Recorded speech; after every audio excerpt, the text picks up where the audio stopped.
Assalamualaikum warahmatullahi wabarakatuh. Waalaikumsalam warahmatullahi wabarakatuh. Sagung itu mati rahayu Pak D. Rahayu. Alhamdulillah wa syukurillah pagi ini kita bertemu dan ngobrol santai ya Pak D. Ya. Sama Pak D Togo. Kita akan ngobrol-ngobrol santai di pagi hari ya Pak D. Siap. Pak D. Pripun niki Pak D kabaripun? Alhamdulillah sehat saja. Sambil merokok asal ya Pak D. Asal monggo.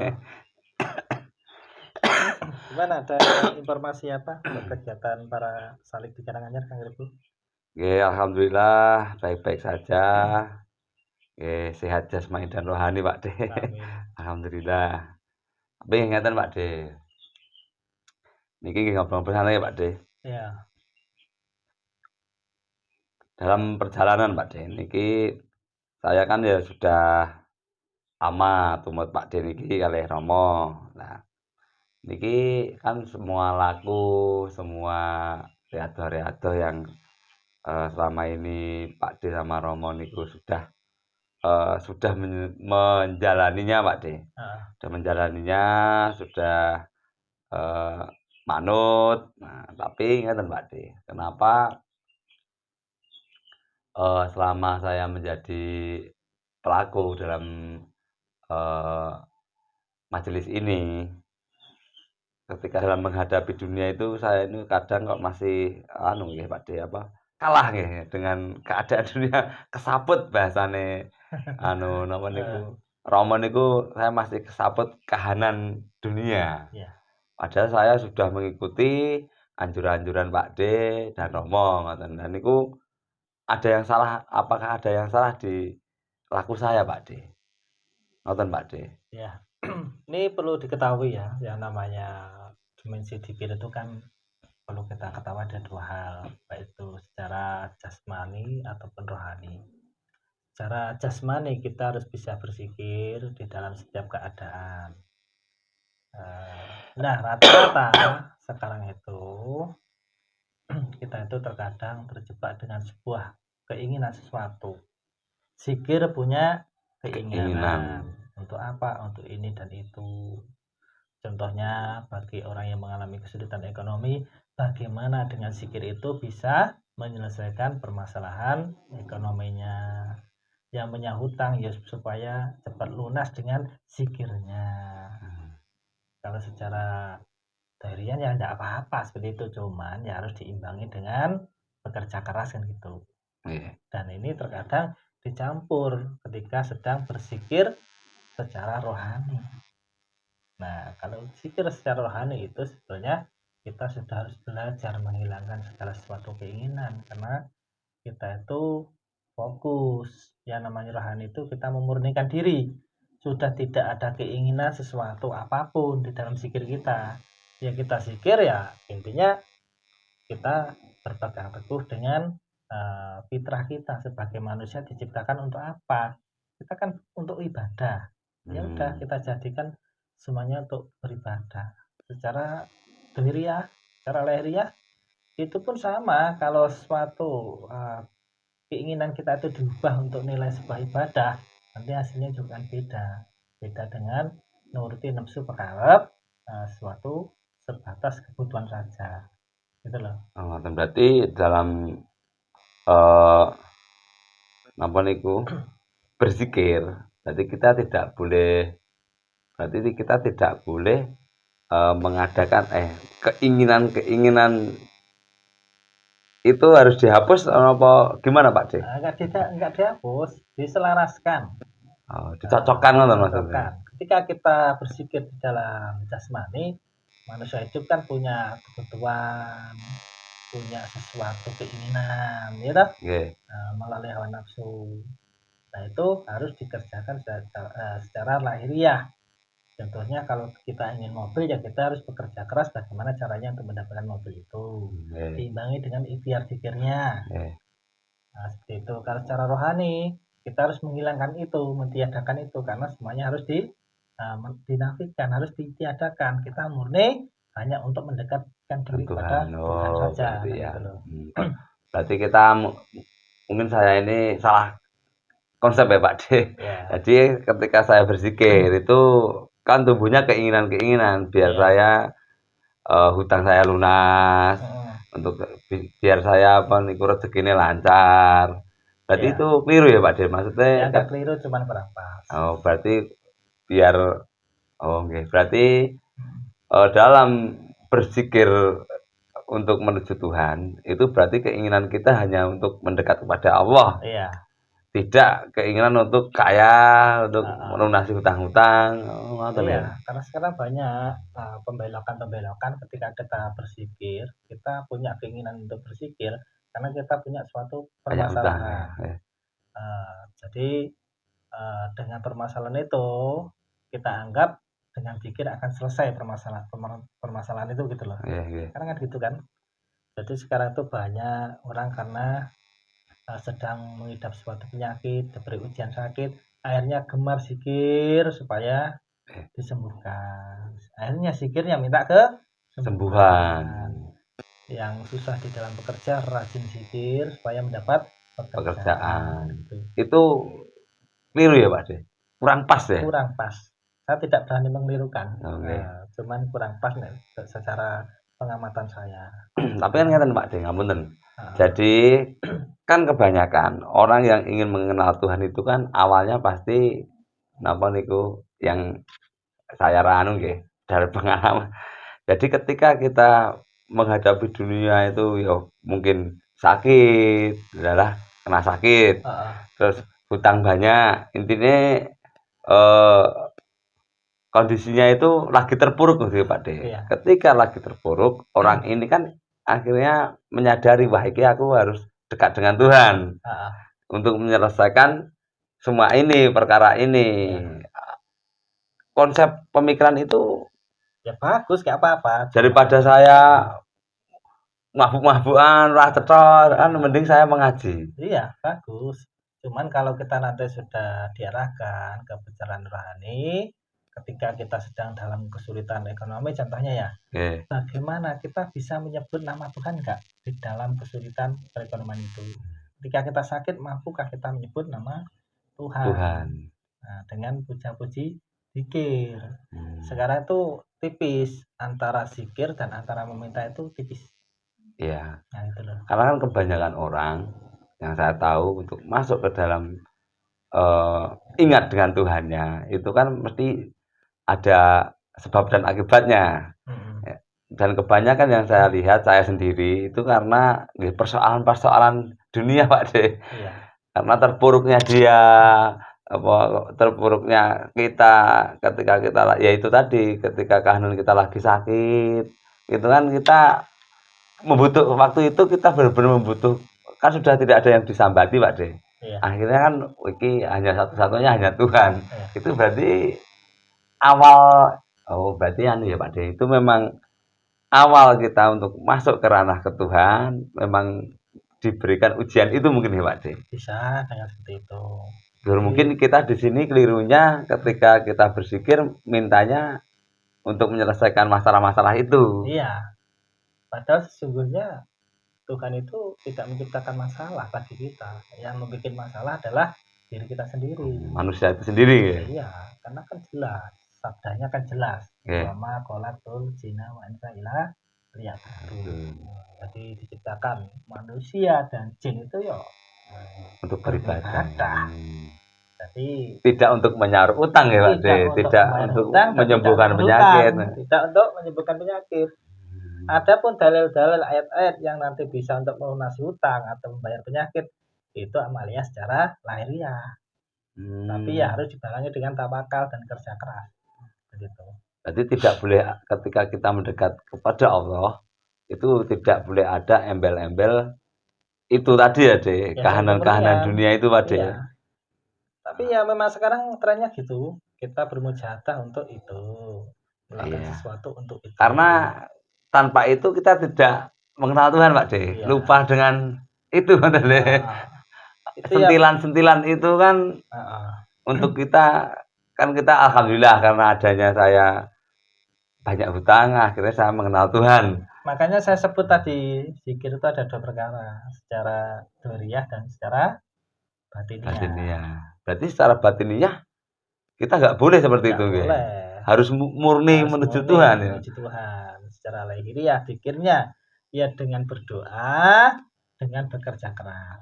Tetap untuk urusan dunia kita harus berkeringat, Pak De. Iya, urusan dunia harus diselesaikan dengan dunia ilmunya. Urusan kebatinan ya dengan rohani kan. Tapi namun ketika saya mendekat rohani saya ini mendekatkan diri kepada Tuhan, kan keinginan itu kan muncul, Pak De. Dengan begitu lantaran saya mempunyai hutang, saya ingin mendekat dengan Tuhan. Setelah dekat dengan Tuhan kan berarti nanti urusan saya akan selesai. Nah, Itu gimana nih ngoten niku? ya kalau untuk zikir secara dhoriyah nggak apa-apa.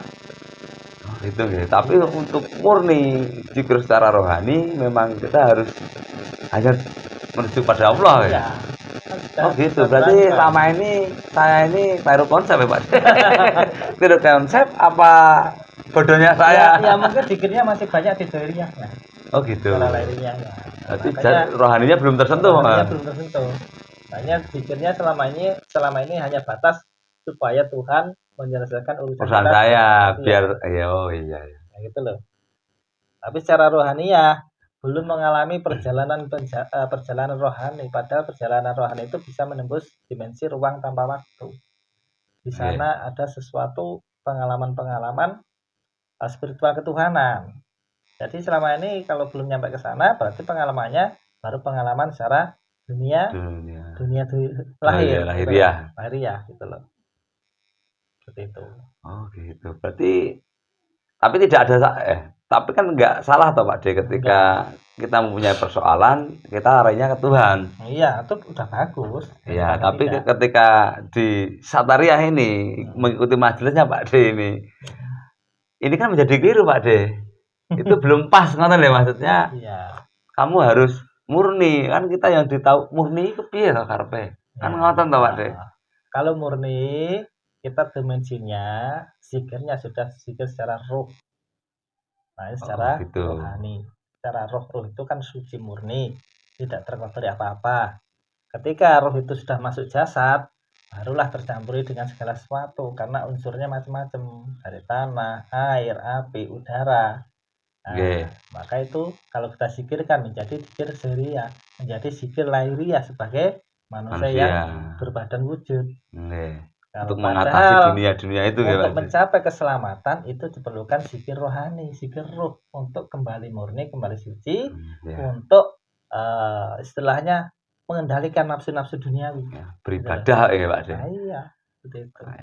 Ya, makanya beribadah juga ada 2 hal, secara lahiriah dan juga secara batiniah. Secara lahiriah ibadahnya mencari nafkah untuk anak istri, ya mencukupi kebutuhan. Secara rohani memasrahkan segala sesuatu kembali kepada Allah. Berarti ini ada 2 konsep ya Pak De, 2 ilmu ya, 2 pengetahuan yang tidak bisa dicampur aduk. Nonton ya Pak De. Makanya kan selama ini kan banyak yang datang sama Gus Rubik, sama saya, mungkin sama Romo Kiai Agus Santoso yang di Cirebon, mungkin datang dengan membawa suatu perkara. Masalah dunia. Kan lagi sakit, kepengen sembuh niki.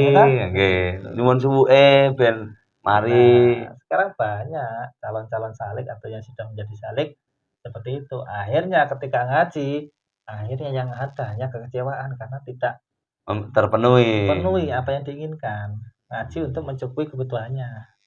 Bukan untuk mencari keridhaan Tuhan atau mencari kemurnian sesuai ayat tadi ya Pak De.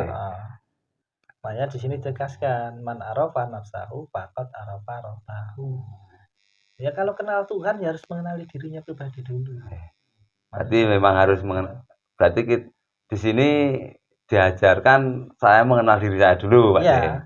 Nah, ketika kita sudah mengenalkan saya ini kan mengetahui kekurangan saya. Oh ya, aku ingin mengenal Tuhan dikarenakan saya disentil banyak hutang, sakit. Nah, terus di sini diluruskan lagi. Ketika kamu mau menuju Tuhan, dunia itu harus kamu tinggalkan kan ngoten ya Pak De. Tapi kalau kondisi banyak hutang, kondisi sakit yang parah itu gimana caranya Pak De untuk kan kita kesaput kanan ini. Kalau kita sudah terjebak dengan hutang, akhirnya stres karena pikiran, depresi, akhirnya komplikasi karena penyakit. Ya, namanya mikir hutang kan pertama kan keserang definisi otaknya kan pikiran keserang kita pikiran itu. Nah, dari pikiran itu kan menumbuhkan sebuah penyakit. Akhirnya terjadi komplikasi dari sebuah pikiran itu menjadi berbagai macam darah tersumbat ya Pak. Darah tersumbat. Nah, ketika kita pikirannya secara lahiriah itu kita seolah-olah kita tidak mampu menanggung beban demikian. Akhirnya ketika semakin lama semakin berat tidak mampu, akhirnya meninggal dalam keadaan yang sia-sia secara penasaran.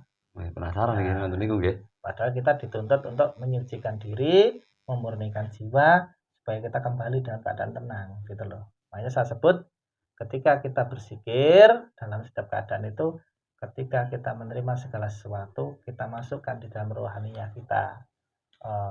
Bagaimana kita menyebut asma Tuhan dalam keadaan apapun, terlilit hutang atau terkena sebuah penyakit, yang disebut ya Allah. Iya. Itu kemurnian ya Pak. Tapi ada niat untuk menyelesaikan itu. Ya. Terus gimana caranya untuk melepas itu Pak De? Ketika kan kita datang dengan beban berat seperti ini. Nah, untuk bisa memisahkan itu gimana cara dalam kenyataan? Sebetulnya kalau masalah beban berat kita, orang-orang zaman sekarang itu nggak ada istilah berat. Indonesia itu lucu loh, katanya berat, tahu-tahu banyak kejutan, mengaku rakyat Indonesia miskin, tahu-tahu beli mobil. Kan? Beratnya di mana? Katanya susah hidupnya, bisa makan enak. Ya, kalau sakit jiwanya, sakit itu loh deh. Berarti rohaninya yang tidak pernah diberi makanan asupan zikir niku wae Pak De di sini ya Pak De. Makanya ketika seperti itu ada contoh ketika pernah dengar belum ceritanya Nabi Ayub ketika sakit itu pernah sampai nggak sembuh-sembuh beliau kan nggak pernah berdoa untuk meminta kesembuhan sampai Allah memerintahkan malaikat untuk memohon kepada Allah untuk minta kesembuhan kan tapi kan nggak mau tujuannya cuma ketika badannya membusuk dia hanya berdoa untuk lesannya tidak membusuk, lesannya dibusukkan juga. Akhirnya bagaimana kalau nanti hati saya tidak bisa menyebutmu ya Allah, asmamu, namamu ya Allah. Akhirnya turunlah sebuah obat disuruh untuk berwudu, menyucikan diri. Nonton gitu. Ya. Berarti ini ilmunya langsung ke hakikat ya Pak De. Kita rohanian itu mengambilnya akhirnya ke hakikat. Kalau punya hutang ya jangan minta dilunasi. Tapi bagaimana caranya untuk dirimu itu menerima hutang-hutang itu supaya nanti Tuhan yang menyelesaikan. Jadi bukan karena permintaan. Nah, karena kita berjuang mendekat kepada Allah, secara otomatis dunia ini akan terselesaikan nanti Pak De. Iya. Tapi itu kan prosesnya masih panjang ya Pak De. Ya panjang prosesnya. Dalam kenyataan ini kan masih banyak yang nyusup di situ Iya. Menyerangnya kan di situ. Kenapa kita bosan dalam berzikir? Kenapa kita akhirnya kan kita malas Pak De. Karena keinginan duniawi ini tidak terpenuhi ya Pak De. Iya. Padahal tugas kita bukan untuk menyelesaikan itu ya. Iya, akhirnya konsepnya saya nggak mau ikut ngaji atau ikut zikir, laku pribadi aja di rumah. Akhirnya kan gitu kan. Nggih. Nah, tapi itu karena laku-laku yang dilakukan tidak membuahkan hasil Pak De. Hasil kan gitu. So ngoten deh, pikiran kita ngoten deh. Tapi disitulah kita terkadang sebagai seorang saleh terjebak. Orang yang sudah laku tiap hari saja tidak mendapatkan sebuah hasil. Apalagi orang yang tidak mau riyadhah. Oh gitu. Makanya riyadhah itu kita menghilangkan suatu pamrih keinginan. Yang penting kita melaksanakan. Nanti ketika tembus kepada Tuhan, Tuhan yang akan menyelesaikan. Pasrah nih ya Pak. Berarti proses pasrah itu seperti ini ya Pak De. Iya. Ya tidak mudah ya Pak De. Contohnya orang-orang tua zaman dulu. Gentol tirakat, riyadhah. Tapi anak cucunya kan berhasil semua. Diberi kesuksesan dunia, juga diberi istilahnya kemuliaan karena dididik dengan ilmu-ilmu leluhur kan gitu ya. Itu yang dididik, ya banyak juga yang mendapat sebuah hanya kesuksesan di dunia saja karena tergantung leluhurnya bagaimana. Nah, yang kita bingungkan lagi ketika kita beriadah kan seperti ini kan, tadi kan hasilnya kan zong, terus kita kan akhirnya melihat orang-orang yang tidak riadah Pak De yang dikatakan tadi. Wong kae wong ora riadah dia aja yang tidak riadah aja uangnya semakin banyak, hidupnya mewah. Iya. Dilihat kita itu apa hanya sawang sinawang ya Pak De? Sebetulnya sama, orang yang kelihatan kaya raya, uangnya banyak, sebetulnya juga mengalami permasalahan. Jadi tidak seperti yang kita bayangkan. Jangan dikira orang kaya itu nggak punya beban, nggak punya hutang. Kenapa dibikin seperti itu? Karena dia mampu menjalani, gitu loh. Jadi semuanya sesuai dengan takaran. Tapi kan mereka tidak riadah Pak De. Iya. Tapi kan dia riadahnya di kahanan. Wis apa ora sak karepe dhewe. Riadahnya di kahanan karena dia bekerja keras, memeras otak. Gitu. Gimana caranya untuk menghasilkan uang? Berarti dia tetap sukses di dalam dunianya. Tapi dalam kerohaniannya mungkin belum pasti ya Pak De. Itu kan sukses di dunia ya. Nah, mungkin Kang Rebut juga bisa tanpa harus ngaji di sini, riadahnya bekerja keras, menghasilkan pundi-pundi uang. Ya nanti sukses di dunia. Cuma nanti yang dipertanyakan ketika ajalmu telah tiba, apa itu kamu bawa? Yang kamu bawa apa? Ya riadahnya secara batiniah, secara rohani. Tetap dunia ini tidak akan mempengaruhi ya Pak De? Akan mempengaruhi. Jadi inti sarinya adalah titik akhir kita adalah bagaimana cara kita mengolah rohani kita untuk sampai kepada Tuhan. Oh gitu ya Pak De. Gitu. Oh berarti ini yo salah kaprah terus Pak De. Karena kebanyakan kita menuntut aku nglakoni apa yang diperintah ngono nggih. Apa yang dijalani tapi kok ngenangin baik. Ini loh deh yang marahi yang membuat kita semakin akhirnya kan tetap akhirnya jauh Pak De. Bosan itu loh ya bosan. Kita flashback aja ke zaman para nabi. Contoh nabi kita yang terakhir Nabiullah Muhammad. Dulu semasa hidupnya beliau hanya untuk perang dan perang, dakwah syiar perang. Nyawa paribasan di ujung tombak. Sewaktu-waktu bisa meninggal dalam keadaan perjuangannya itu hingga nyawa pertaruhannya bukan hanya harta saja. Tapi kan di masa jauh setelah kehidupan Rasulullah yang menikmati kan kita. Kita sekarang udah enak, nggak usah perang, nggak usah apa. Berdakwah. Kita hanya disuruh memerangi hawa nafsu. Kan gitu loh. Berdakwah bebas. Bebas kan gitu. Dulu di masjid aja nggak nyaman karena nyawa terancam, gitu. Gitu. Sekarang enak, ngaji bebas. Kemana saja aman mau bepergian, gitu. Jadi kalau kita sudah niat riadah, ya jadikan ini untuk menjadi sebuah istilahnya menjadi sebuah tugas sebagai manusia. Manusia diciptakan itu harus meninggalkan suatu catatan sejarah di akhir hidupnya nanti. Jadi nanti ya walaupun kita riadah tidak mendapatkan sebuah hasil apa-apa, minimal nanti anak turun kita mendapatkan suatu kemuliaan di riadah kita kan gitu.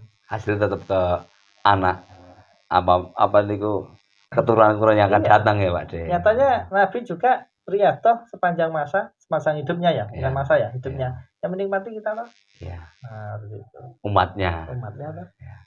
Tidak ada ya walaupun di sana-sana masih tapi kan di Indonesia kan untuk berdakwah untuk kan bebas ya Pak De. Aman dan nyaman ya. Dulu itu kayak gitu nggak bisa ya Pak De. Ngerokok dulu nggak apa-apa santai. Oh iya Pak De. Ya itu loh De. Kita itu saat ini di situ apa itu terhambat di situ. Jadi kita karena itu tadi mungkin ya De, karena kita riadah itu karena niatnya kita sudah berbeda. Seharusnya kita riadah itu niatnya mendekatkan diri kepada Tuhan, tapi kita niatnya untuk melunasi hutang ya Pak De. Itu tetap salah kaprah ya Pak De. Ya makanya coba kalau kita untuk niat riadah untuk membayar hutang, riadahnya adalah bekerja keras. Untuk bukan dengan zikir, kalau zikir tetap duduk bertafakur enggak. Jadi riadahnya bekerja keras, rohaninya dihidupkan. dengan zikir, tapi gerak badannya untuk bekerja. Gitu nggih. Berarti dalam bekerja pun kita tetap berzikir ya Pak De? Berzikir. Tapi kalau secara rohaniah ya kita harus duduk, berdiam diri. Harus ada waktu. Harus ada waktu khusus setelah sholat contohnya. Kita betul-betul menghilangkan segala sesuatu pikiran ataupun rasa-rasa selain Tuhan, pikiran-pikiran selain Tuhan gitu. Harus benar-benar murni ke Tuhan katanya Pak De, dalam berzikir murni. Iya. Nah, itu yang diterima ya Pak De panahnya. Iya, jadi itu yang namanya riyadhah itu bukan harus bertapa di gua, bertapa di hutan, bertapa di pantai. Enggak, itu kan riyadhah khusus secara rohaninya. Iya, iya. Kalau riyadhah Pendidikan tiap khusus hari, ya Pak De? iya di rumah sendiri-sendiri. Gitu, itu malah yang harus dilakukan ya Pak De? Dilakukan. Kalau kita usulah ke suatu tempat, itu untuk pelatihan saja. Untuk mendidik kita ya Pak De? Kita.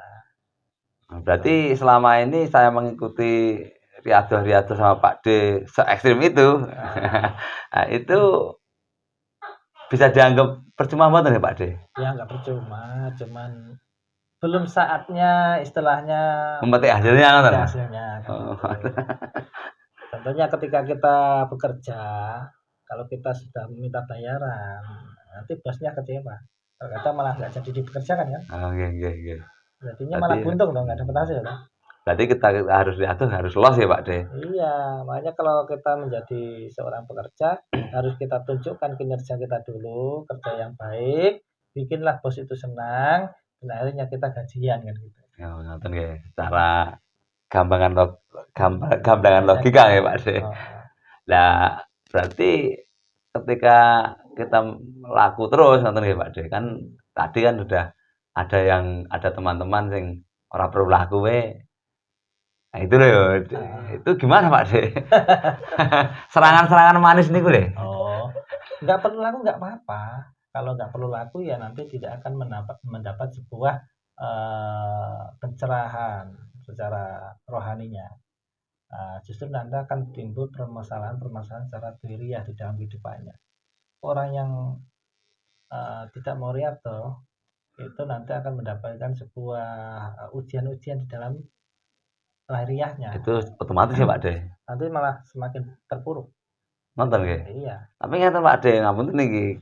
Sebagai pejalan itu kan ujiannya kan kami itu kan sebagai pejalan. Kan saya sebagai ini pelaku kula. Ujiannya kan ya kok nggih kayak anu nggih. Hantamane ombake niku nggih. Kayak harus tahu ya, kesuksesan itu dua hal. Sukses secara lahiriah, kebutuhan kita tercukupi, kita punya motor, punya mobil, punya istri cantik. Nanti kalau sukses lagi bisa nambah istri, itu kesuksesan dunia. Iya. Riyadhahnya apa? Memeras otak, bekerja keras. Bagaimana caranya mendapatkan penghasilan? Itu dikatakan riyadhahnya sukses. Kalau mau riyadhah secara rohani di jalan secara ini ya maaf saja, berarti salah jalan gitu loh. Oh ngoten. Iya. Karena kalau di Satariah di majelis Pak D ini kan kita yang diajar kan dalam Pak D. Ketika itu kita nyisip di ke dunia makin terbalik Pak D. Iya. Berarti ini gimana caranya saya bisa menerima ini dengan enak Pak D? Ya kalau ingin berjalan di sini ya kita yang diterbangkan adalah rasanya, yang diolah adalah rohaninya. Biarlah nanti jasmaninya mengikuti saja. Tapi kalau ingin mengolah secara jasmani, banyak tokoh spiritual yang mengajarkan tentang bagaimana caranya hidup sukses. Nanti bisa riyadhahnya kepada para pengusaha pembisnis yang sukses itu secara duniawi. Kalau kita yang dituju adalah kesuksesan di dalam rohani. Ke Tuhan ya Pak De. Sesuai ayat tadi ya Pak De. Gitu. Untuk beribadah ya Pak De. Tinggal pilih gini. Ya. Berarti tidak memaksa ya Pak De. Tidak memaksa. Ya luar biasa sekali brother. Ini harus belajar serius ini. Ya. Kalau nggak serius kita akan nyusup ya Pak De. Nyusup banyak jebakan Batman ya Pak De. Ya, apalagi sekarang kan udah mulai dipatemkan ya. Kalau kita lihat wejangan-wejangan Gus Robek, wejangan-wejangan Kang Agus sebagai mursyid Satariah, kan beliau selalu mengajarkan secara rohani. Kan jarang beliau membahas tentang dunia. Iya. kan ada aturan kalau sampai sini jangan bicara tentang dunia. Padahal kita itu masuk ke sini karena dunia kita lagi kacau balau ngoten lho Pak De. seperti itu. Berarti harus dirubah ya Pak De. Iya, ya harus memurnikan niat, memurnikan Ya. diri. Kita harus ingat tujuan kita diciptakan di alam dunia ini sebetulnya untuk Ya, apa? tetap awal loh ya Pak De. Bagaimana? Awal akhir itu kita harus kembali lagi, awal dari Tuhan, kembali akhir pun kepada Tuhan. Jadi nanti yang di sini tuh yang jelas yang diajarkan bagaimana caranya kita ini mendapatkan sebuah ilmu, mengembangkan ilmu itu secara rahmatan lil alamin dan besok kembali dengan keadaan yang selamat. Selamat, ya selamat. Nah, yang namanya ilmu mendapat rahmat, ya kita selalu memposisikan diri untuk selalu masuk di dimensi rohani. Nah, yang dicukupi adalah kebutuhan rohaninya. Ketika kebutuhan rohani itu sudah dicukupi, maka jasmani pun akan mengikuti. Beda dengan kalau jasmani yang ingin dituruti, maka nanti yang hadir itu hanya sebuah angan-angan, sebuah ambisi. Akhirnya tidak mendapatkan sebuah ketenangan jiwa. Karena belum tentu loh orang kaya itu jiwanya tenang. Ya, ya. Belum tentu Pak De. Ya belum tentu kan kita hanya melihat Pak De, tidak tahu secara dalamnya. Kita nggak tahu ya Pak De. Iya.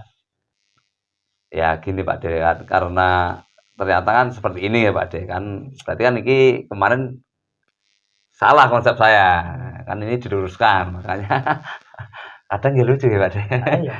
Makanya mulai sekarang kita belajar bagaimana memperkaya rohani kita dengan laku-laku kita.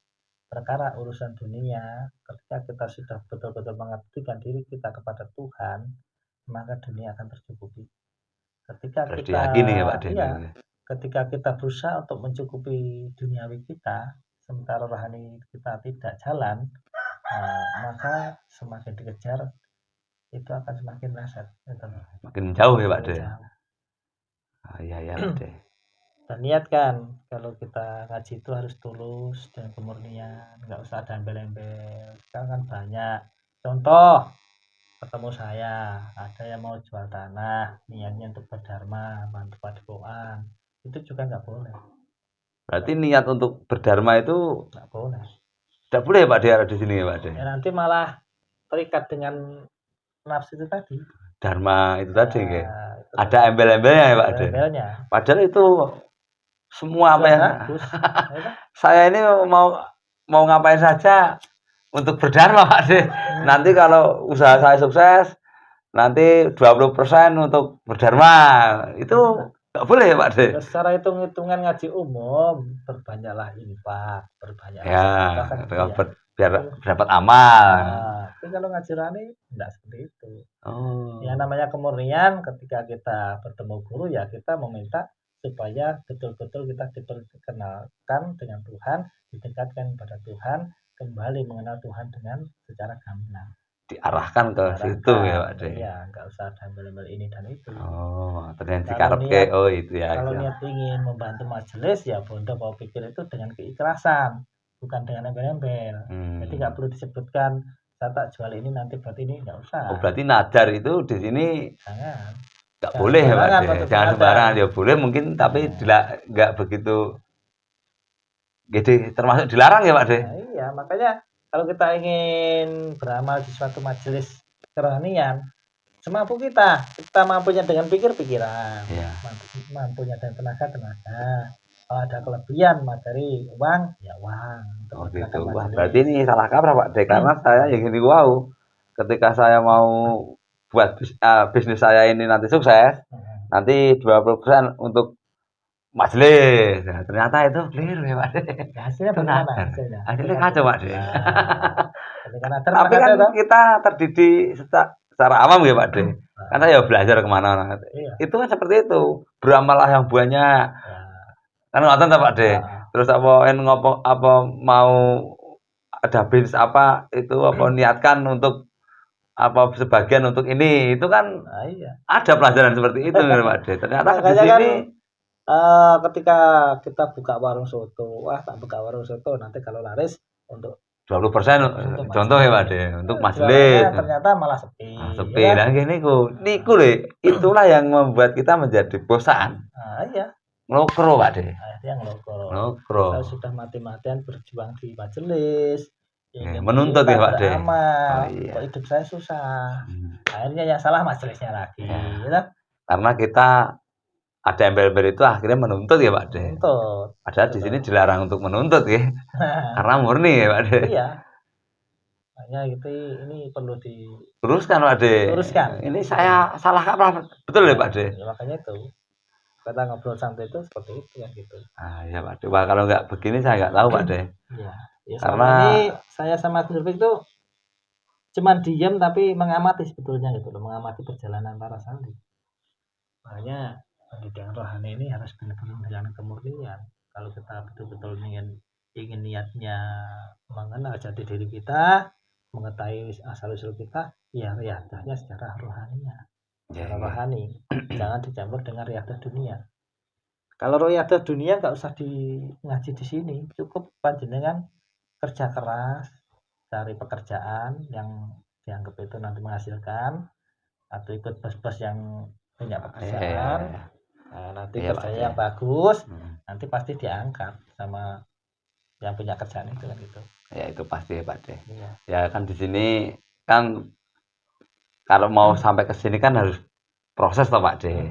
Kan di sini juga ada proses memaksa diri dulu. Setelah memaksa kita akhirnya terbiasa untuk mencari kemurnian itu kan prosesnya kan kayak gitu Pak De. Iya. Itu berarti memaksa diri kan harus kalau saya selama ini mengikuti Pak De, saya itu harus memaksa diri dulu untuk bisa mengaji dengan segala hal apapun, bahkan dengan keadaan apapun yang di rumah saya tinggalkan. Karena untuk pertama saya memaksa, setelah itu saya merasakan terbiasa.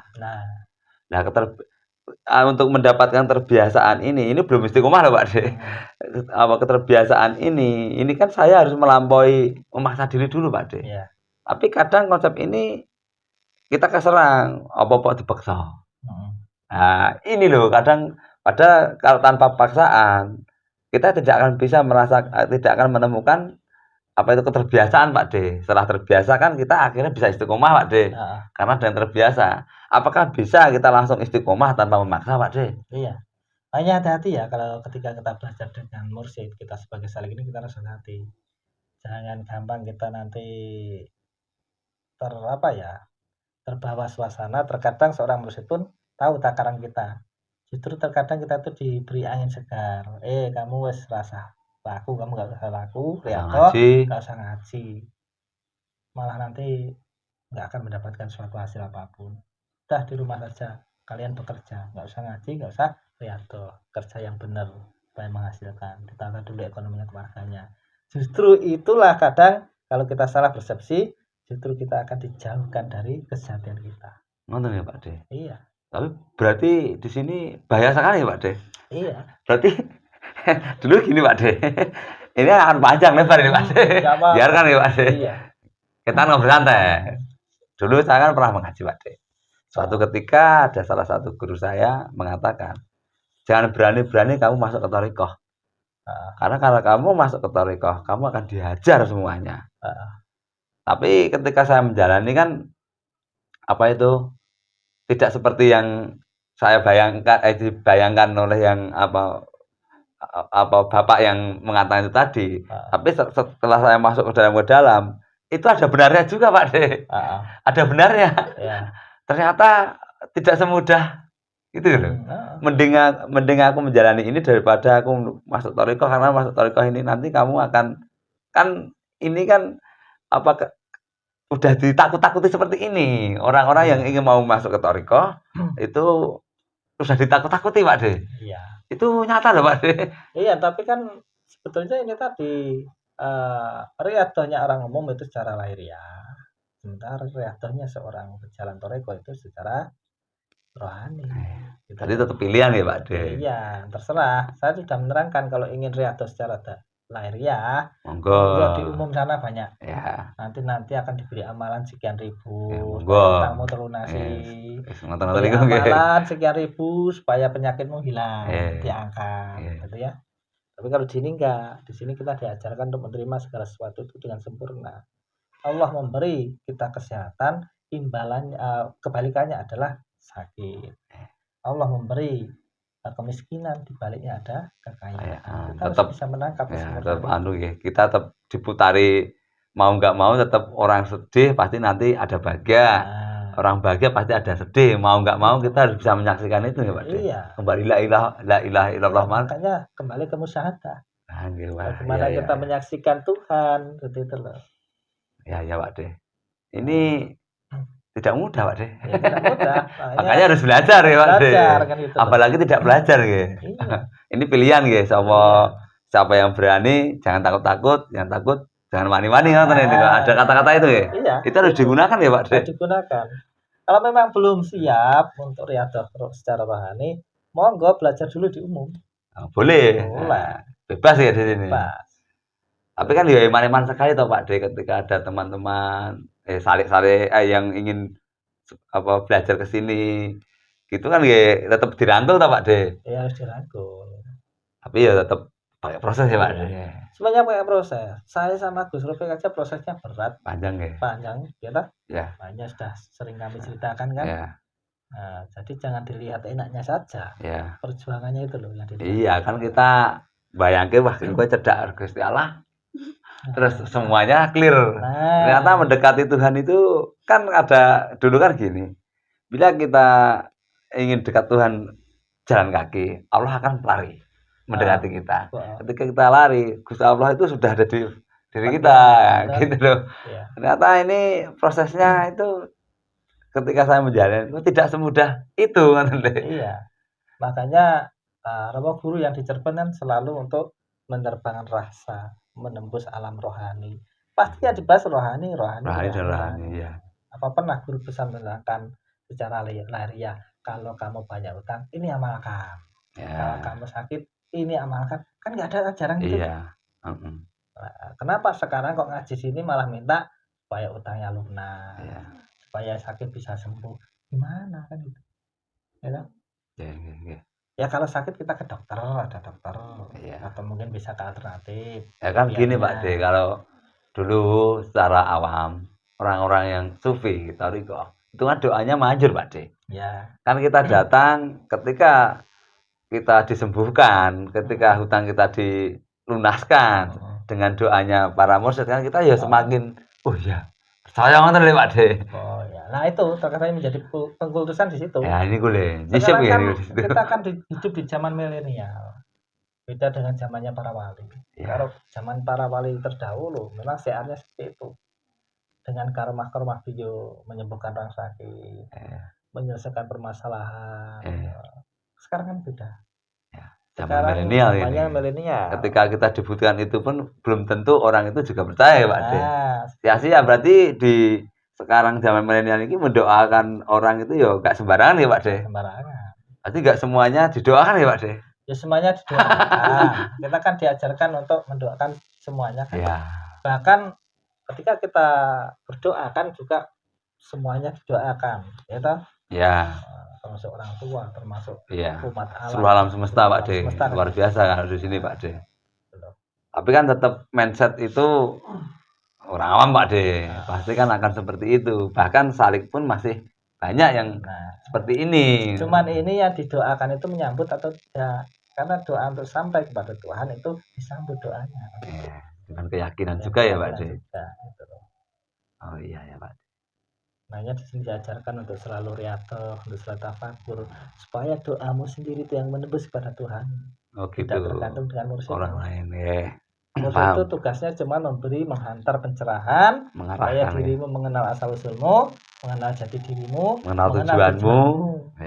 Itu loh, bukan menjadi seorang dukun. Ya. Selama ini kan mursyid dianggap dukun. Iya. Betul Pak De. Pengen dagangannya laris. Iya. Gimana? Padahal mursyid ini menunjukkan meluruskan tujuan hidup kamu itu sebenarnya ini kan gitu. Supaya tadi ya Pak. Saya berpesan jangan sampai mursyid itu dijadikan dukun. Pengen dagangannya laris. Suwuk Pak De. Minta suwuk mursyid. Pengen hutangnya lunas minta suwuk mursyid. Tapi ya nggak apa-apa toh Pak De. Cuman pengestu maksudnya ngoten. Nyuwun pangestu. Nggih. Bedanya apa? Nggak tahu, Pak De. Nyuwun pangestune Pak De niku usaha kula lancar, ngoten niku. Ya sebetulnya nggak bagus juga. Itu nggak mendidik sebetulnya. Itu kalau Seharusnya saya doa sendiri iya, dengan riadahmu itu. dengan riadahku, tapi nggih nyuwun pangestune panjenengan dalam riadah Ya, itu. restu guru itu berpengaruh besar. Nah, restu untuk ini tadi nggih. Ya, makanya kalau minta restu, semoga rohani saya segera dipermudah, dilancarkan. Guru nyuwun restunya. Otomatis ketika rohani itu sudah direstui, maka rohani pun akan mengikuti. Bapak jasmani pun akan mengikuti. Oh, berarti kurang pas ketika Nah, Pak D, kula nyuwun restu niki besok ajeng buka usaha ben laris niku nggih kurang pas ya Pak D. Tapi nggak keliru nggih jane. Nggak keliru, cuman tata bahasanya aja kurang pas. Seharusnya kan rohani saya ini pangestune Romo, Pak D, biar rohani saya ini biar terbuka, biar cepat mengenal Tuhan. Nah, seperti itu. Ngoten ya Pak D. Iya. Jadi dunia ini memang harus Dunia itu dikerjakan ya. saja. Ya. Pengen buka warung ya buka warung aja. Yang penting kan rohaninya direstui. Oh gitu. Berarti kan memang ini di sini memang kemurnian yang kita diajarkan ya Pak D. Karena kalau orang usaha secara lahiriah, dia akan mendapatkan sebuah hasil dari lahiriahnya itu. Ya. Ketika orang berusaha untuk mengolah rohaninya, batinnya, maka dia akan mendapatkan sebuah ketentraman. Oh iya. Dan dari lahiriah itu juga bisa menimbulkan ketentraman dan keresahan, tergantung lahiriahnya bagaimana. Kalau lahiriahnya dalam bercukupan enak, dia akan mendapatkan sebuah ketentraman. Kalau lahiriahnya itu menderita atau serba kekurangan, rohaninya pun akan rasanya menderita dan kekurangan. Berarti ini benar-benar harus seimbang ya Pak D. Makanya itu yang paling utama, rohaninya diperjalankan, selalu tercerahkan, akhirnya lahiriahnya mengikuti dengan sendirinya. Otomatis ya Pak D. Oh, berarti kita harus bersabar ya Pak D. Mengikuti proses ya Pak D. Karena kami itu yang datang ke sini sudah membawa persoalan dunia dulu. Ya. Itu loh yang menjadi penyebab. Akhirnya kan nanti ketika kita lupa kan disalahkan ngaji nih Pak D. Ngajinya yang salah nanti. Itu saya kurang suka itu. Ketika saya itu melakukan sesuatu yang kurang pas di masyarakat saya, yang disalahkan itu bukan saya Pak D. Tapi ngajinya. Padahal itu ngajinya ngerti kan gitu. Gitu. Kowe kelakuanmu kaya ngono iki maaflah nek ngaji. Kan gitu deh. Kadang itu salahku bukan. Saya itu ngaji itu memang ingin membenarkan diri saya biar tidak seperti itu. Bila masih seperti itu berarti kan saya belum mampu. Makanya penting ya, riyadhah secara rohani juga penting, riyadhah secara lahiriah juga penting. Yang jelas kalau riyadhah secara lahiriah dengan bekerja keras, dengan berdoa, Anda akan mendapatkan sebuah hasil dari kinerjanya itu. Kalau secara rohani ya bagaimana caranya kita untuk selalu menjaga ketenangan jiwa, tidak terkotori oleh segala sesuatu nafsu-nafsu dunia. Murni. Brother and sister, ini tidak sembarangan. Ini pencerahan yang baru. Saya ini sudah lama ya Pak D, teman Pak D. Saya masih nyisip ya. Saya masih ada di situ. Ternyata saya tertipu oleh diri saya sendiri. Saya ngengkel, tapi saya manut ya Pak D. Sebenarnya saya itu manut, tapi karena masih membawa kahanan dunia dalam beriadah, akhirnya saya menemukan rasa bosan. Makanya kan ditakuti toh, jangan masuk repot, nanti kamu hidupnya akan ini dan ternyata ini persoalannya ya Pak D. Karena gitu. Orang-orang toreko itu nggak pernah bahas yang namanya dunia. Apa pernah sampean kalau ketika ketemu mursyid membahas dunia? Iya dilarang kok Pak D. Padahal kita ya itu tadi loh. Kita itu kesini karena sudah membawa persoalan dunia gitu loh. Dunia itu nggak usah dibahas karena sudah sunatullah, sudah berjalan dengan seperti ini ya. Dijalankan saja. Kita mengasah rohani biar dunia ini nanti mengikuti. Jalankan. Dunia itu sudah alami ya, sesuai dengan kinerja manusia itu sendiri.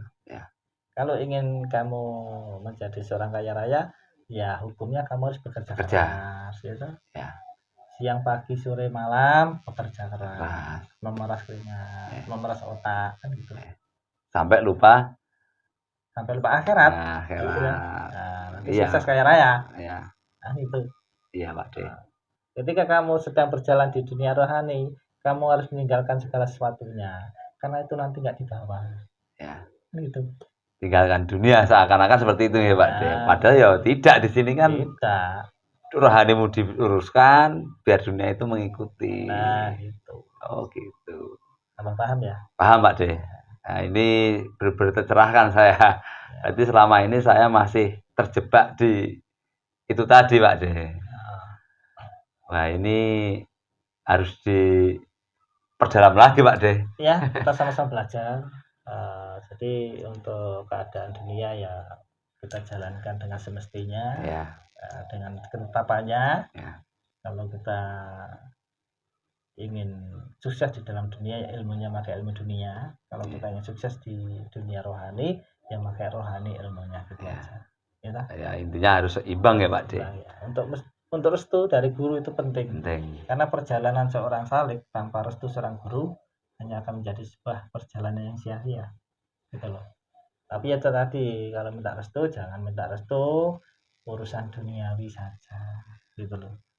Yang paling baku adalah urusan rohani untuk mencapai keselamatan nanti ketika bertemu dengan Tuhan. Ya. Jangan jadikan mursyid itu dukun, tempat penglaris, tempat penyembuh, ya lah. Itu intinya seperti itu. Ya, Pak De. Paham ya? Paham. Ini memang harus merubah mindset otak ini Pak De. Biar ternyata penuh dengan jebakan-jebakan gitu loh. Karena ya itu tadi, dunia ini yang dengan kehanan keadaannya kita masing-masing, karena kita jarang berlatih, jarang beriadah, akhirnya tetap baik kita kesaput terus Pak De. Kan ini persoalan klasik nih gitu. Makanya harus sering melakukan diskusi rohani. Nanti kalau kita berjalan di dunia rohani, kita harus sering melakukan diskusi secara rohani. Gitu, ketika kita berkumpul dengan sesama pejalan rohani, kita tinggalkan urusan dunia kita diskusikan di sana. Diskusikan rohaninya. Jangan sampai ketika kumpul-kumpul yang dibahas masalah pekerjaan, masalah hutang piutang, itu jangan dibahas. Jadi yang dibahas itu adalah bagaimana caranya untuk masuk di dimensi alam-alam ketuhanan. Intinya kita berdiskusi itu menguatkan rohani jiwa ya Pak De. Kerohanian ya Pak De. Makanya ketika Nabi Muhammad itu bertemu dengan para sahabat, nggak pernah beliau bertanya, laris surat dagangnya, laris enggak? Gitu ya. Gimana penghasilanmu hari ini, dapat berapa? Enggak. Kalau dulu janji Nabi yang ditanyakan, wahai sahabatku, sudah sampai di mana perjalanan rohanimu? Ya ditanya seperti itu. Jadi tetap rohani dulu ya Pak De. Ampun Pak De, ketika ini kan kami sebagai salik Karanganyar ini, ketika kita diskusi tentang ketuhanan, ternyata di situ juga ada bentrokan Pak De. Masih ada yang merasa wah ini RUI kok keduren nih omongannya. Terus yang satu bisa menerima, satu yang tidak, akhirnya ya kebersamaan itu akhirnya gimana ya, tidak terjadi karena apa nyisip itu loh Pak De. Mungkin nyisip karena apa hafalulahnya yang belum jadi ya Pak De.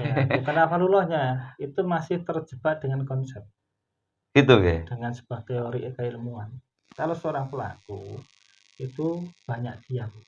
Ketika kita itu diam, sebetulnya kita sudah menyaksikan diri kita secara rohani. Kita mengerti keadaan kita, batiniah kita. Setelah itu kita bisa melihat alam semesta, bisa menyaksikan dengan musyahadah kita. Tapi ketika kita terjebak dengan konsep pelajaran, seolah-olah kita membahas sebuah teori keilmuan, seolah-olah kita sudah bisa melakukan, padahal belum nyampe di dimensi rohani. Akhirnya menjadi sebuah perbincangan yang mendebatkan. Iya, akhirnya berdebat Pak De. Coba kalau ketemu diam, kita fokus masuk di alam pribadi, zikir, setelah itu bermusyahadah, baik secara pribadi, secara alam semesta. Nah, ketika itu nanti alam yang akan bicara. Nonton nggih. Terus niku diskusine pripun niku? Diam untuk sejenak. Oh, kita diam dulu. Saling diam, masuk di alam pribadi masing-masing, dicari kekurangan dan kelebihannya di dalam pribadinya masing-masing. Setelah itu dimunculkan pengalaman rohaninya, maka akan menjadi sebuah cerita yang menarik. Iya, seharusnya seperti itu Pak D. Nah, Ketika saya membicarakan kerohanian saya, itu terkadang ada yang belum bisa menerima Pak D. ya, Apa iya toh kan ngoten toh maksudnya. iya, karena pengalaman rohani itu kan masing-masing. Nggih, dan itu kalau Jangan sampai diceritakan memaksakan pengalaman rohani kita. nah, nggih. Makanya kalau bertemu dengan teman-teman, yang dibahas itu jangan membahas sebuah teori keilmuan dari mursyid, cukup berdiam diri, ngopi sambil ngerokok juga monggo. Terus di dalam sanubari itu nyambung pada Yang Maha Kuasa, pada Tuhan. Nah, nanti disitulah yang namanya al asma sifat itu nanti akan keluar dengan sendirinya. Ketika kita bicara berarti bicaranya sudah dari hasil pengolahan panca indera. Bisa diterima intinya gitu oleh yang lainnya gitu ya, Pak D. Karena yang kita keluarkan adalah suatu pencerahan. Bukan ego. Bukan ego. Oh, ya. Wah itu harus latihan juga Pak D. Iya.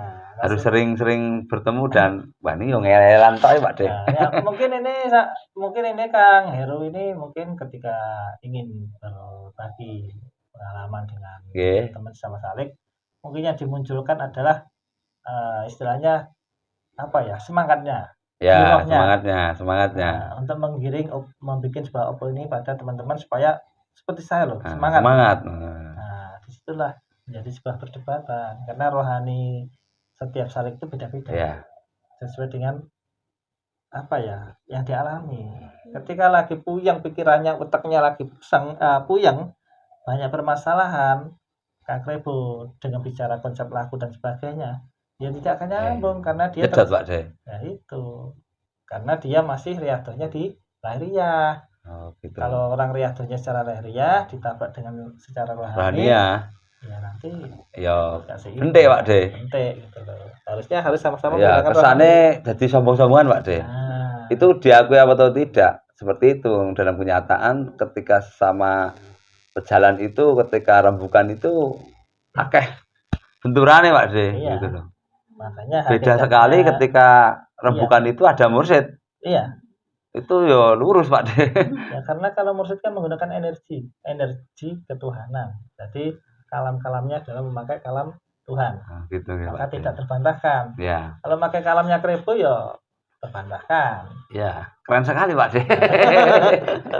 Iya, jadi pengalaman saya ini saya utarakan itu malah kepengennya saya itu oh iya semangat, malah akhirnya terbalik Pak D. Karena perjalanan rohani itu harus dengan bukti. Ya. Dibuktikan secara jasmani.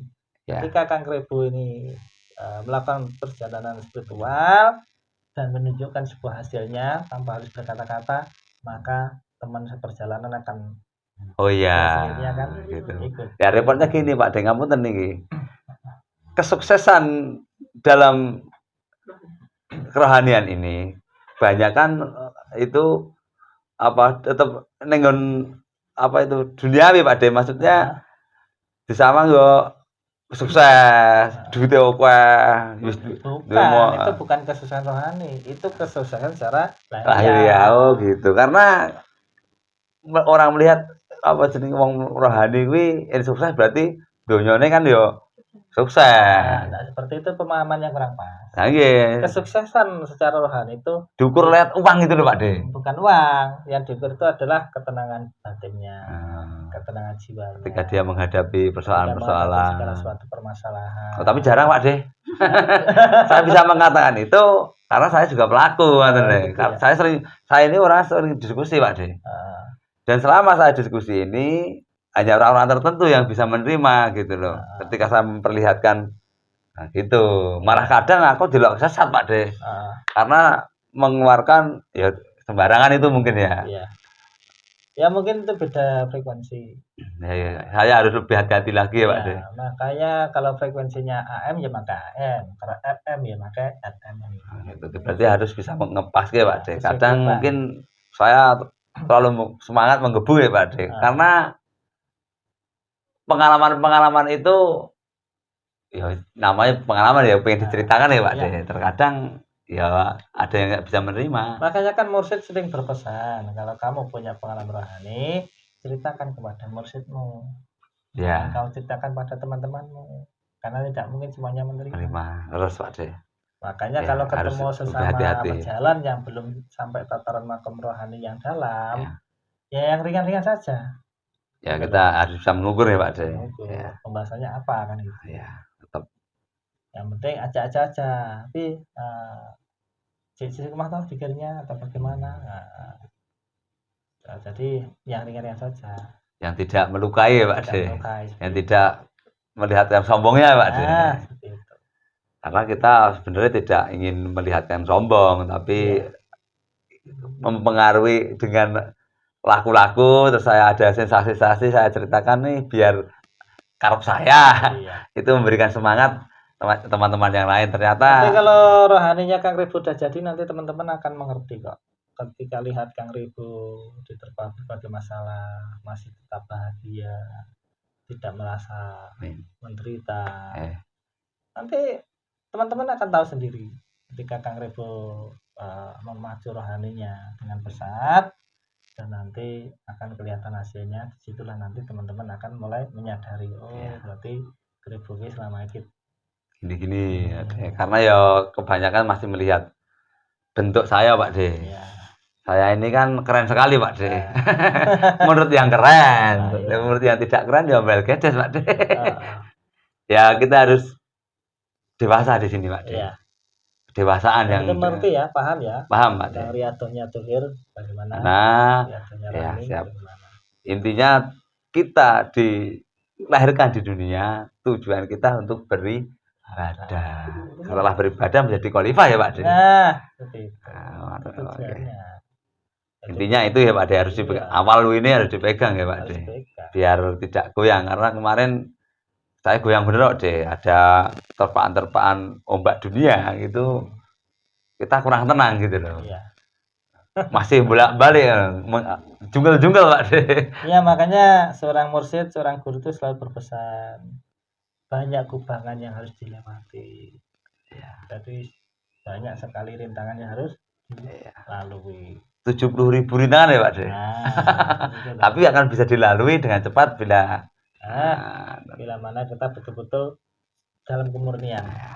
Intinya dalam kemurnian ya Pak De. Siap. Ya ini kembali lagi Pak De, ini agak panjang soalnya. Kadang kan untuk itu tadi deh, untuk mencari kemurnian itu tadi kan kebanyakan orangnya pilih jujuk Pak De. Langsung murni. Apa yang mungkin Pak De kalau tidak melewati tadi loh Pak De. Ya harus melewati dulu. Terkadang kan aku ora perlu maksa. Aku maksa aku gak mangkat tok, aku murni. Akhirnya ramat tau mangkat Pak De. Ya ibarat kata seperti air di dalam jemerang. Air di dalam wadah yang kotor. Ketika disaring menjadi sebuah penyulingan, menjadi sebuah air yang jernih, dan disitulah menjadi manfaat bisa diminum. Ya, tepat pakai proses juga ya Pak untuk menjadi murni itu. Itu air di sungai-sungai itu kan kotor toh? Kan diproses, diolah, disuling menjadi sebuah minuman segar. Contohnya seperti itu. Di sini memang harus dewasa. Kalau zaman dulu ya, kalau zaman dulu kan sungai-sungai itu memang udah bening kan? Bening. Karena tidak terkontaminasi. Ya, tidak kontaminasi. Ya, betul. Itu gambaran manusia sekarang. Kalau manusia zaman dulu itu masih banyak murninya. Polos. Belum tercampuri apa-apa. Karena dulu belum keracunan ya Pak De. Iya, dulu listrik belum ada. YouTube belum ada. Handphone kan belum ada ya. Belum ada. Adanya cuman manusia, hewan. Ada hiburan juga paling dulu kan radio. Radio itu udah modern Pak De. Kalau dulu nggak ada apa-apa Pak De. Radio udah modern. Apalagi zaman dulu ada radio kan tayangannya kan tayangan-tayangan sejarah. Ketoprak, wayang, kolosal kan gitu kan? Itu kan sampai kehidupan. Nah sekarang kan komplit. Milenial Pak De. Itu loh. Akhirnya manusia terkontaminasi racun-racun ya Pak De. Jadi agak sulit untuk membersihkan ya Pak De. Makanya itu, ibaratnya saya sebut sekarang kita ini ibaratnya air yang di dalam wadah yang kotor. Untuk menjadi sebuah kemurnian harus disuling dulu. Menjadi sebuah air yang bersih. Barulah itu manfaat bisa diminum gitu. Harus melalui proses untuk bisa diminum ya Pak De. Iya Pak De, siap, paham ini, udah tercerahkan, alhamdulillah. Memang ngapunten niki wau banyak pertanyaan sing hanya seputaran itu, karena memang disitulah Pak De yang kendala kami gitu loh. Ya nggak apa-apa, memang ini perlu didiskusikan untuk sebuah pemahaman. Jadi kita nggak formal amat, nggak selalu bikin wejangan, ya kadang-kala kita memang harus Cerita sharing gitu loh. ya. Heeh. Kendala apa yang saya rasakan ya Pak De? Ya, Ya ini penting Pak De. ya, Kalau nggak begini saya nggak tahu Pak De. iya. Insya Allah nanti menjadi sebuah pencerahan. Ya, amin. Gitu. Ya, Saya Pak kira De. cukup ya. Cukup Pak De. Ya, alhamdulillah. Matur suwun Pak De atas pencerahannya. Ini Sama. hari ini pagi ini luar biasa sekali. Saya merasa mendapatkan wahyu Pak De. Alhamdulillah. Alhamdulillah ada wahyu yang merubah konsep saya, paradigma saya di Thariqah ini. Padahal saya sudah lumayan lama di sini, masih terjebak di situ. Ya pengestune Pak D biar kerohanian saya semakin maju Pak D, semakin ya kalau zaman sekarang disebut ilham gitu ya. Ilham. Nanti kalau kita bilang wahyu terlalu keren ya Pak D. Wah, berat. Menyamai nabi nanti. Ya, oh iya ya. Iya Pak D. Berarti ilham ya Pak D. Ya, intinya tercerahkan nonton ya Pak D. Amin. Ya, alhamdulillah. Ya, terima kasih. Alhamdulillah pagi ini kita sudah tercerahkan oleh Pak D. Pertanyaan-pertanyaan yang selama ini saya bawa di otak saya sekarang sudah terbongkar. Ya. Saya mohon maaf bila ada kata-kata yang kurang pas karena ini saya dengan mursyid seakan-akan kesannya kan seperti kayak teman sendiri Pak D. Iya. Jadi ini bukan masalah kita untuk membahas tentang tentang untuk menilai seorang salik, bukan. Ini untuk suatu pencerahan untuk kedepannya supaya lebih baik. Ya lebih baik dan lebih baik lagi Pak D. Hari ini dan hari esok akan lebih baik lagi kan Pak D. Ya mungkin ya terima kasih sekali Pak D sudah memberikan pencerahan yang luar biasa hari ini. Ini sesuatu yang saya cari secara pribadi gitu ya. Ya seperti itu teman-teman. Ini selama ini saya terjebak di situ. Kalau ini ada yang merasa bukannya kami itu nomor ya Pak D. Melakukan sebuah penilaian. Penilaian bukan, ini saya sendiri. Saya sebagai saliknya Pak D sama Romo ini biar saya kedepannya lebih baik lagi. Ini cara saya untuk mengetahui gimana caranya saya biar lebih baik. Nanti ya Pak D. Ya, matur suwun, mungkin udah cukup. Mungkin bila ada salah kata dari saya mohon maaf sebesar-besarnya dan sampai jumpa lagi di Kang Toko TV berikutnya ya Pak D. Assalamualaikum warahmatullahi wabarakatuh. Waalaikumsalam warahmatullahi wabarakatuh. Rahayu.